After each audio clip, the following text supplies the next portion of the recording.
안녕하세요, 여러분. 자, 오늘은 아주 좋은 소식을 들고 왔는데요. 그게 바로 뭐냐면 지금부터 눈 크게 뜨고 봐주세요. 바로 짠! 자, 고려대학교 교육대학원 상담심리 전공 합격 통지서였어요. 자, 이걸 보시고도 학은제로 준비를 하면 불이익이 있는지 혹은 학은제로 준비를 하면 대학원 지원은 무리인지 이런 걱정을 하시는 분들은 앞으로 이 걱정을 넣어두시길 바라고, 지금 이렇게 결과로 보여드린 것처럼 충분히 학은제로 준비를 해도 아무 불이익 없이 남의 실력이 된다면 합격하실 수 있습니다. 이게 오늘의 팩트예요. 여러분, 그리고 대학원은 전기와 후기로 지원을 받기도 하지만 지방에 있는 대학원 같은 경우는 일부긴 해도 전기로만 지원을 받아요. 그래서 이거를 할지 말지 고민을 하시는 분들은 제외를 하고 해야겠다라고 마음먹으신 분들이 있다면 지금이라도 한시라도 더 빨리 배우시는 게 좋아요. 왜냐하면 지원 일정을 맞추셔야 되니까. 이거는 아주 당연한 말이지만 또 당연하게 중요한 부분입니다. 자, 그러면 이분은 어떻게 공부를 해왔었는지 그 과정을 들려드릴 건데요. 우선 이분 같은 경우에는 다른 분들처럼 똑같이 평범하게 온라인 수업을 받았어요. 타전공 과정이었었고요. 근데 여기에서 가장 중요한 팩트는 대학원 지원 전형을 보시면요. 크게는 1차부터 3차까지 나뉘고 그 중에서도 시험이 있는 대학원 같은 경우에는 4차까지 분류가 되죠. 근데 1차 같은 경우에는 어느 대학원이나 다 비슷하겠지만 거의 보는 거라고는 관련 전공, 그리고 관련 학위 취득, 그리고 그 와중에서도 전공 학점 인정 이렇게만 분류를 놓고 봐요. 여기에서는 내가 어디에서 배우든 누구랑 배우든 크게 중요하지 않습니다. 다만 전공 과목을 보는 대학원이 있다면 거기에서는 전공으로 들어갈 수 있으며 인정받을 수 있는 과목을 잘 추려가지고 배우셔야겠죠.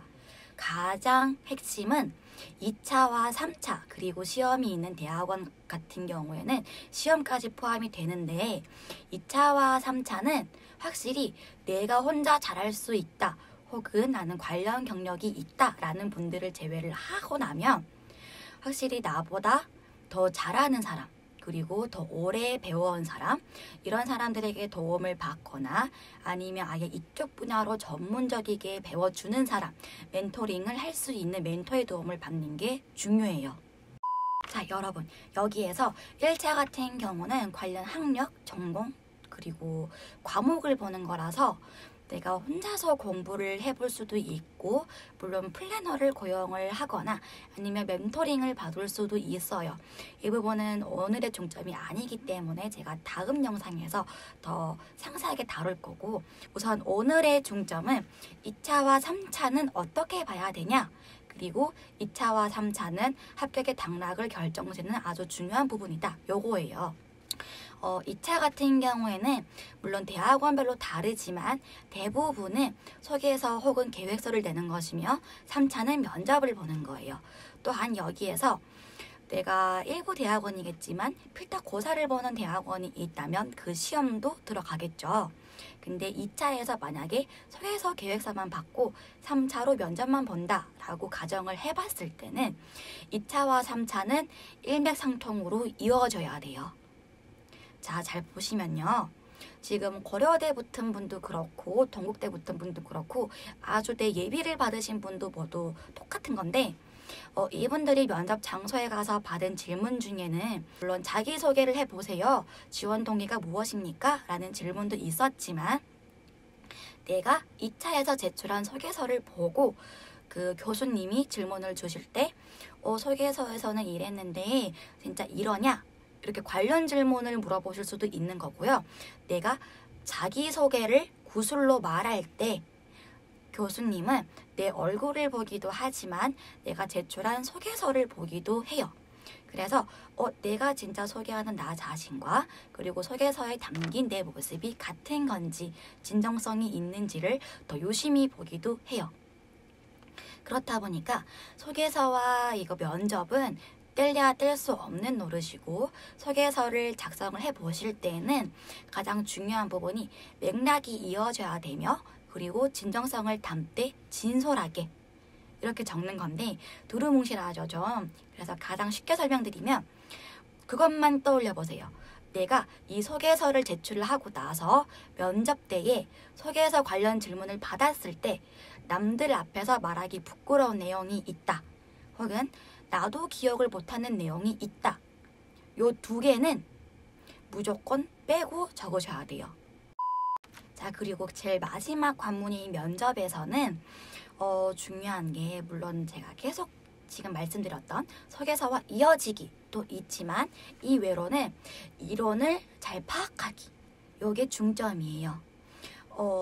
예전에는 뭐 가산점 비중이 좀 높았고 그렇다 보니까 이론에서 추가 질문을 하는 게 거의 없었어요. 근데 요즘은 추세가 바뀌어서, 자, 내가 면접을 볼 때 이론 질문도 받을 거고 소개서 관련 질문도 받을 거지만 그걸 다 끝내고 나면 추가 질문도 받을 거예요. 근데 이 추가 질문 때는 무조건 당당하게 손들고 추가 질문을 하거나 받는 게 좋겠죠, 당연히. 네, 여기에서 모든 기반은 내가 우선적으로 이 상담심리 이론이라는 것 부분에서 탄탄히 기초를 잡아야 되고요. 그 외에 뭐 인간중심이나 그리고 내담자 상담자 이런 이론들부터 쫙 깨야 되기 때문에 무엇보다 온라인 수업을 배우실 적 가장 기초부터 이론도 같이 배워 나가셔야 되는 거고요. 그리고 간혹 가다가는 이렇게 이론만 배우면 되나요? 라고 물어보시는 분들이 있는데, 저희는 좀 힘든 과정이지만 맞는 전공 서적도 같이 보셔야 해요. 그리고 또 하나 중요한 건 영어 실력도 갖추셔야 해요. 이건 무슨 말인지 아시죠, 아마?